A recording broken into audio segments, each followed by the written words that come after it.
In 2010, I started logging every movie I watched, as at that time I was an aspiring screenwriter and used to watch a ton of movies to help me hone my writing and storytelling talent. However, around the end of 2014, I saw a movie that is on this list that forever changed the way I see the movie industry, and it persuaded me to quit my pursuit of Hollywood.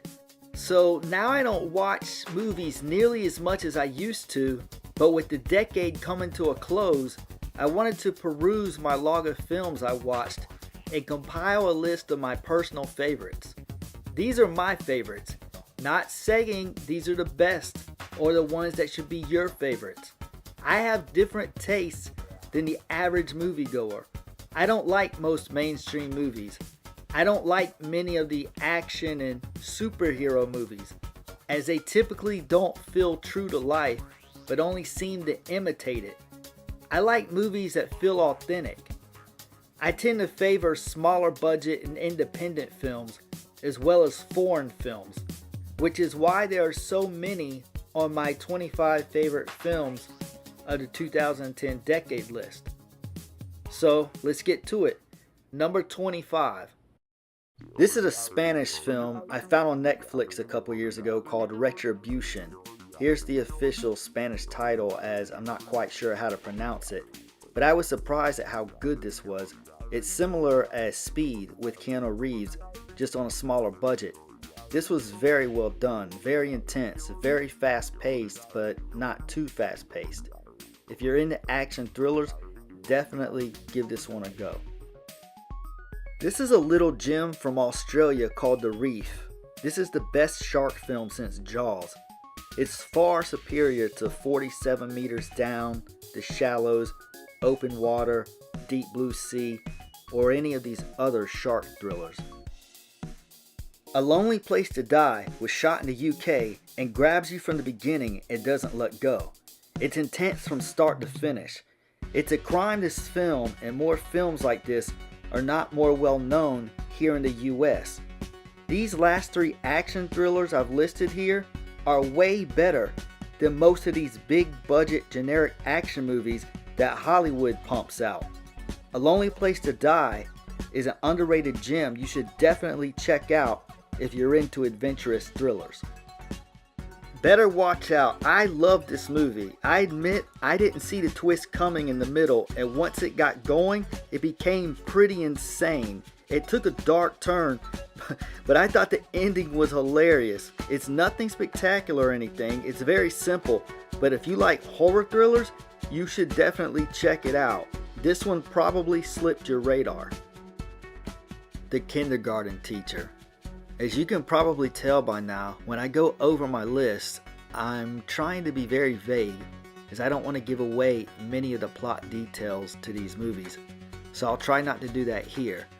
This is about a kindergarten teacher who observes one of the kids in her class and believes he has a special gift, and she starts trying to teach him how to use it. But as the film goes on, she starts to become obsessed with this student, and it becomes so subtly creepy. The acting and directing is masterful. There's such a quiet intensity that just builds and builds as the story progresses. This is one of those movies most people don't know about, but it's on Netflix and worth a watch if you're into dramas with a bit of a subtle underlying creep factor. Shutter Island. Finally a movie you've heard of. I don't need to say much about this one, as you've probably seen it, but if for some reason you didn't, you positively need to watch, as this closes with one of the best twists of the 2010 decade. Then you need to go back and view it a second time, and you'll see everything completely different. That's the sign of a brilliant movie. The Place Beyond the Pines. This movie could have been in my top 5 of the decade and possibly even cracked my top 5 of all time had the direct story from the first act continued throughout the entire film. As is, the movie is very good, but the movie is broken up into 3 sections. which is creative as they all run together at the end. The problem is that the story of the first act was so much better than the following acts. The first act was a rare accomplishment. The first act was immaculate storytelling. The script for the first act was flawless, not a hair out of place. Ryan Gosling's character was so complex and fascinating, and you just wanted to see more and more. If you haven't seen this one, you have to watch it, at least the first act, as the first act is absolutely brilliant and intriguing storytelling. Joker. Like I said about The Place Beyond the Pines, this also could have made my top 5 of the decade and probably my top 5 of all time had I enjoyed the entire film as much as I did one of the acts. Except in this film, it was the last act that stood out. Much like the first act of The Place Beyond the Pines, the last act of Joker was immaculate storytelling. But of course, in this case, I realized you couldn't have had the events unfold in the last act without the setup from the first 2 acts. So I understand that, but for whatever reason, I didn't really enjoy much from the first 2 acts. And I did not like the way they portrayed Thomas Wayne. That left a sour taste in my mouth. But with all that said, the last act more than makes up for what I didn't like about the first half. There were 2 sequences from the last act, possibly 3, that would be regarded as some of the greatest and most influential moments in cinema history. Phoenix is absolutely chilling in his portrayal of Joker once he finally snaps. He deserves nothing less than the Oscar. The director Todd Phillips deserves the same, as he didn't shy away from authenticity even if it makes the viewer squirm in their chair. And that's what I like in movies. Movies that are raw and honest and feel true to real life, even if it's uncomfortable. That's what makes intriguing storytelling. Machine Gun Preacher. The title of this sounds cheesy, but when you learn the context of what it actually means, it isn't. The film is based on a true story about Sam Childers, a man who was once a biker heavily involved in crime and sent to prison. Just after being released from prison, his wife took him to church, where he felt drawn to God by the Holy Spirit and became baptized and gave his life to Christ. Forsaking his old life of crime, he felt led to go to the Sudan in Africa and help protect innocent children from the tyranny and violent attacks from a brutal renegade militia.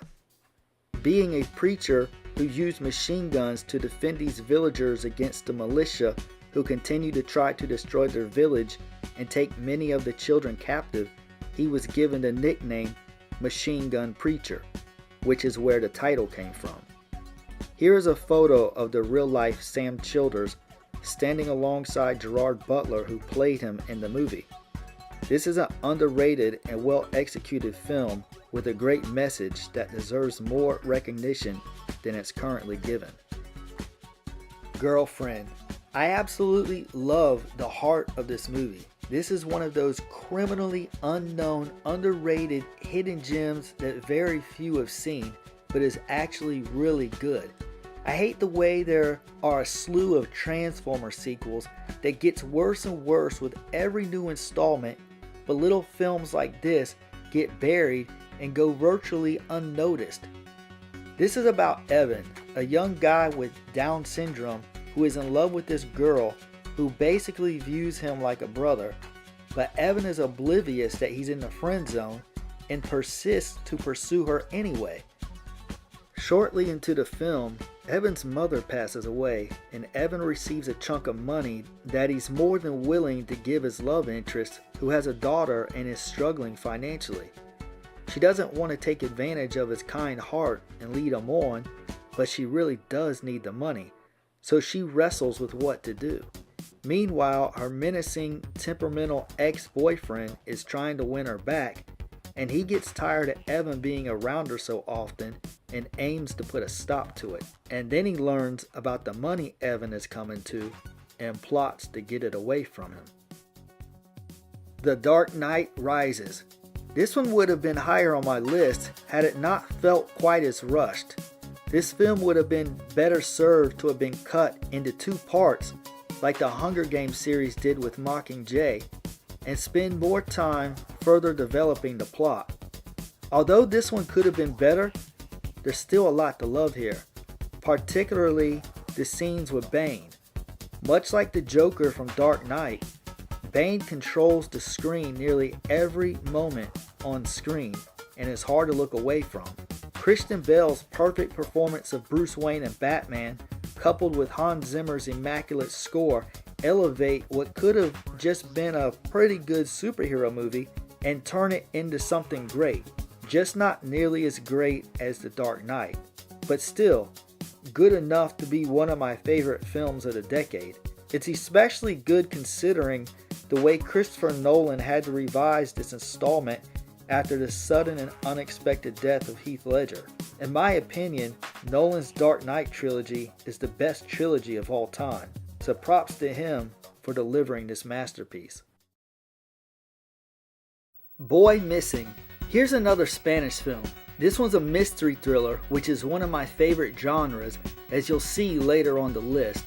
This one has a lot of twists and turns and just keeps you guessing throughout. I love movies that are unpredictable. When I sit down and watch a film, I don't want to know where I'm going. I want to be surprised. I want to be intrigued. To me, in order for a movie to work, there has to be some element of intrigue, whether it's the plot, central character, villain, or maybe just the location and culture, or even the cinematography. This one definitely has an intriguing plot. It reminds me of the French thriller from 2006, Tell No One. In fact, I have quite an extensive list of favorite movies from the 2000 decade as well. If that's a video you'd be interested in seeing, let me know in the comments. So yeah, there's a bonus recommendation. If you're into mystery thrillers, do yourself a favor and check out Boy Missing and Tell No One. Take Shelter. I loved the intrigue behind this one, as you're never really sure if Curtis has been given a prophetic warning from God or if he is simply off his rocker. Michael Shannon is one of the greatest and most underrated actors in Hollywood, and he delivers an Academy Award performance here as Curtis, a man who many feel is suffering from mental illness, as he warns the town about a storm coming. Jessica Chastain, also a phenomenal talent, plays Curtis's skeptical but supportive wife as Curtis seemingly descends deeper and deeper into madness. Michael Shannon and Jessica Chastain are the perfect pairing for this film, as both actors are so versatile and have such a wide range of ability on screen. This is a simple film, but it's so well executed and effective. It's one of those movies, like a Shutter Island, that will have you thinking and talking about it for days after. John Wick. I typically am not into action movies, and the reason is most action movies focus so much on the action sequences, choreography, special effects, and CGI that they often lack heart and lose the pulse of storytelling and character development. But when an action film excels in all of the above and manages to tell a story with heart and a central character that the audience not only roots for, but also cares about the well-being of, then action films can be a rare and special experience. Such is the case with John Wick, which was a surprise hit of 2014. I went in with low expectations and even thought I may walk out of the theater and trade my ticket for another movie to watch. But once the movie started, I was instantly drawn in, as we open with a sequence that develops Reeves' character and makes him relatable as we watch his ailing wife pass away at the hospital. But she left him a gift to help him cope in life without her. She had a puppy delivered to him that he reluctantly accepts at first, but after a short time becomes attached to. And after we learn to care for this new friendship between man and his best friend, a gang breaks into Wick's home and commits a despicable act that prompts former assassin John Wick out of retirement. The action sequences and choreography are mesmerizing to look at as Wick goes on a rampage throughout the entire city to find each and every member of this gang and their associates as he unloads the burden of the loss he is feeling. If you missed this one and like good action thrillers with heart, this is one you should definitely give a go. Sleep Tight, another Spanish thriller starring Luis Tosar, the same actor from a previous Spanish title on my list, Retribution. He's actually a really good actor and has a slew of good films on his resume. But Sleep Tight is far different from his other films or any other film on this list. It's far from the best movie on my list, but it's probably the creepiest. Tosar plays a landlord who manages an apartment building and becomes obsessed with a woman resident. There have been other movies with a similar premise, but none of them have been executed nearly this well. It's uncomfortable to watch unfold, and I love it because you never know what's going to happen next. Unpredictable, intriguing, and suspenseful. My kind of movie. Another strong Spanish thriller. Frozen. Man, this doesn't happen often, if ever, but I actually had to pause this one and take an intermission break because it got so intense. If you take a moment to absorb the predicament they were in as I did, it's truly terrifying. Some people have scoffed at the concept of this movie and said it's too unrealistic. And while I do agree it would be very hard and completely idiotic to wind up in this situation, stranger things have happened. And the expertise directing of Adam Green makes this feel plausible and authentic. This is one of those hidden gems that is typically only seen by horror buffs. I admit it's not for everyone, as it raised my heart rate and probably blood pressure, but if you like a movie that offers a unique experience, this one delivers. It's not overly violent or gory or supernatural. It falls more into the thriller horror genre. I don't want to go into detail because if you want to check it out, the best way to go into it is cold. Pun intended. Nightcrawler. Who knew the Gyllenhaal siblings could be this creepy, as I listed Maggie earlier on the list for The Kindergarten Teacher, but little brother Jake takes it to another level as he portrays Louis Bloom, one of the creepiest characters I've ever seen on screen. Bloom isn't very violent or rambunctious, but there's something menacing brewing under the surface, waiting to erupt at any moment. It's very subtle yet extremely threatening at the same time. I'm not sure what kind of mindset Gyllenhaal had to get into to play this character so masterfully, but whatever it was, it worked amazingly well. I've never been a big fan of Jake Gyllenhaal, but I immediately recognized this was probably the creepiest character I had seen since Heath Ledger's Joker from 2008. I was surprised he was capable of pulling this kind of role off, and I think he was robbed of an Oscar nomination and actually should have won. Bloom was such a creepy character because you just knew he was willing to do anything to get ahead, and those with a seared conscience and have absolutely nothing to lose are the scariest people you will encounter in society. Stay away from people like Louis Bloom, but do watch Louis Bloom and Nightcrawler, which is an intriguing take on modern day media and how someone like a Louis Bloom has no limits as to how far to go to be the first to catch a headline. Hush.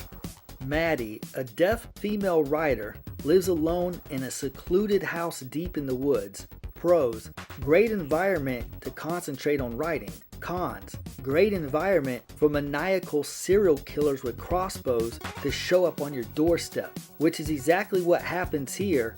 And if that wasn't challenging enough for the average woman, how much harder will it be when you can't hear? This is a well-executed cat and mouse thriller that should be seen by more people. Although this is a horror movie with a simple premise, I feel like there's a lot of heart in the story and central character. I thought the first act was fascinating as it took Maddie a while to even realize she had an intruder on her property, and the killer observed her for a bit before recognizing she was deaf, and then seemed even more eager to toy with his prey in the most methodical and terrifying way he could before taking out his target. This is an experienced killer who revels in the hunt, but in this case, he underestimated the amount of fight and heart of his victim in what is one of the most suspenseful thrillers I've seen and one of my all-time favorites of the genre. Upgrade. Where did this movie come from, and why is it not more hyped up? This is one of the most brilliant and creative movies I've ever seen, and the ending was genius and put everything that had transpired throughout the story into perspective, even if it was disturbing. I didn't say it was a happy fairy tale ending or even a good ending, but it was extremely clever. My only gripe about the film was I thought it could have been 20 to 30 more minutes and maybe fleshed out some more character development, but then again, maybe if it had been slowed down, the experience wouldn't have been as enjoyable. That's a good problem for a movie to have when the viewer's biggest complaint is they wanted to see more. If you're a fan of sci-fi action films like The Matrix, Equilibrium, Snowpiercer, Minority Report, etc., then this is an absolute must-see. Trust me. Drive. I think most guys who watched this back in the day came away wanting to be Ryan Gosling. Cool, calm, and collected under pressure. He's like this generation's Steve McQueen. But what I liked so much about The Driver was how selfless he was and the way he risked his life to help protect his neighbor and young son from the gang of criminals this family was trying to escape. Gosling was born to play this role, as it's hard to imagine anyone else's Driver. In addition to Gosling's performance was the directing, cinematography, and soundtrack, all equally stellar as everything came together immaculately to perfect this masterpiece that is nearly flawless. Nicholas Winding Refn's slick, stylized vision of bright lights, synthesized score, and mystery man of few words serving as hero makes this not only one of the best action films of the 2010 decade, but of all time. The opening sequence, where we get to see Driver's impeccable driving skills on full display and his plan to evade police, was fun to watch, but then it leads into the opening credits when Kavinsky's Night Call song plays, and that's when I realized I was in for something rare, as the soundtrack and cinematography merged together to create a unique, pleasurable, and entertaining cinematic experience from start to finish. The Last Exorcism. I know that the ending ruined this one for a lot of people that may have otherwise liked it, but they're missing the point of the story. The ending aligned right up with the narrative that the story had been telling from the opening frame. This story was about Pastor Cotton. This was about his journey and struggling faith. But those who hated the ending were fixated on Nell, the girl who Pastor Cotton exorcised, and whether or not she was actually demon-possessed or crazy or sick or whatever. And yes, trying to figure out what her ailments were was an interesting part of the story, but it wasn't intended to be the focal point. The point of the story wasn't Nell's affliction, it was Pastor Cotton's wavering faith. So when the movie ends and Nell's conclusion is a bit too vague for what some viewers wanted, they trashed the film altogether, failing to realize Pastor Cotton had an incredible character arc that you missed because you were sidetracked by the girl who appeared to be demonically possessed. This movie is titled The Last Exorcism. Why is that? Is it because it's Nell's last exorcism? No, it's Pastor Cotton's last exorcism. And if you get that, then you can see this movie actually had a beautiful portrayal of faith. But one's spiritual eyes must be open to see it. Aside from all that, this film had a few sequences that were absolutely creepy and suspenseful. There were no cheap jump scare tactics. It was worse because you never knew what was about to happen. Just when you thought you had it figured out, something new would be revealed. I love this movie and consider it a horror masterpiece, and is not only one of my favorites of the decade, but of all time. The Invisible Guest, and here we have another Spanish thriller, and this has one of the greatest, most shocking, unpredictable twist endings you will never see coming. I think 0 out of 100 people would guess it correctly. It is absolutely jaw-dropping the way everything unfolds at the end, and is such a brilliant display of misdirection by the writer and director. I thought about going over a brief synopsis of the plot, but decided I don't want to risk spoiling anything, so it's best to just go into this with as little information as possible. Just trust me and watch for yourself. It's on Netflix. The Invisible Guest, not to be confused with The Invisible Guardian. Just watch it and prepare to be wowed. Something Anything. I know very few have even heard of this film, but this movie actually changed my life. We primarily watch movies as a form of entertainment, and yeah, at times they can be informative or educational, but rarely does a movie have a profound effect on your life, one that you carry with you for years after viewing. I don't want to say much about the plot, but as we watch our central character go on this journey and witness her start to focus on the things in life that really matter and filter out the things that don't, it can really alter the way you see life and possibly even the way you live it. I absorbed this movie's message loud and clear. I saw this nearly 5 years ago and I still think about it often. It's influenced a lot of the things I do and a lot of the things I don't do. This is number 3 on my list, and I saw this around the same time I saw the number 2 title on this list, and the two of them together had a huge impact on my life, which leads me to Starry Eyes. Okay, so this is the film I was referring to at the beginning of the video that persuaded me to stop pursuing acting and screenwriting. I made a video about this movie a while ago and how I quit pursuing the movie industry after watching it. I'll leave a link in the outro if you want to check it out. So basically, this film is about an aspiring actress living in LA and is going from audition to audition, failing to land any roles. After an audition, she feels she didn't do her best and stormed to the restroom and started kicking and screaming in a rage to release her frustration, and then discovers the casting agent had entered the restroom. She immediately becomes embarrassed and apologetic, but to her surprise, the casting agent invites her to another audition where they want her to use all of that pent-up frustration and rage. They encourage her to come out of herself. After a few satisfying auditions, the actress is invited to interview with the CEO of a movie studio who tells her he can make her a movie star overnight, and that is when the insanity begins. Although a fictional movie, I discerned this was a reveal, or at least close to it, of what really transpires in Hollywood. As much as I love movies and the art of acting, it's not worth compromising my faith. But I do love this movie because I feel it serves as an excellent cautionary tale. So I recommend this movie to people to offer a glimpse of some of the things going on in the entertainment industry. But some have told me the content is too dark for them, and I understand, as this one isn't for sensitive viewers, as it takes a very dark and brutal turn in the final act. There were even horror buffs who had a hard time watching what this aspiring actress does to ensure she does indeed become a star.